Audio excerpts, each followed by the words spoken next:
जबाबदाऱ्या पार नीट पाडा.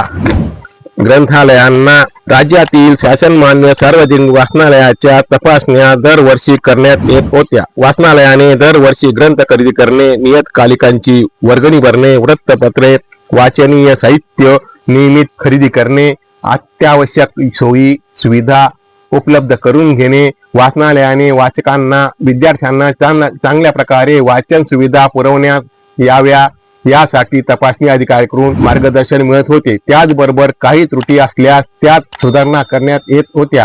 या निमित्ताने आपणास वाचनालयाचे कामकाज अपडेट ठेवावे लागत होते. चालू वर्षी तपासण्या अद्यापपर्यंत झालेल्या नव्हत्या, होण्याची शक्यता नाही आणि 3 वर्षातून एकदा तपासण्या होतील अशी वार्ता ऐकावयास मिळत होत्या आणि त्याची परिस्थिती तशीच आहे.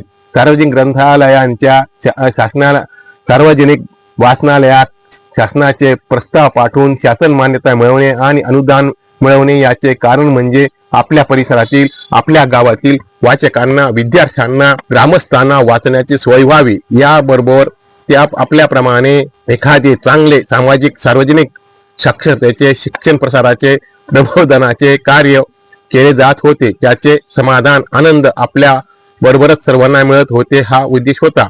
शासकीय अधिकारी हे शासनाचे अधिकारी असून ते त्यांचे कर्तव्य करीत असतात. कर्तव्य करणाऱ्या सर्वच अधिकाऱ्यात प्रामाणिकपणा असेल असे नाही.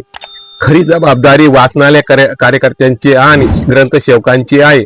तपासण्या केव्हाही होऊ, कशाही होऊ, कधीही होऊ, कोणत्याही होऊ, परंतु वाचनालय चांगल्या प्रकारे चालवणे, वाचकांना वाचन सेवा देणे हे कर्तव्य आहे. त्यामुळे आपण आपले वाचनालय व्यवस्थित चालवावे.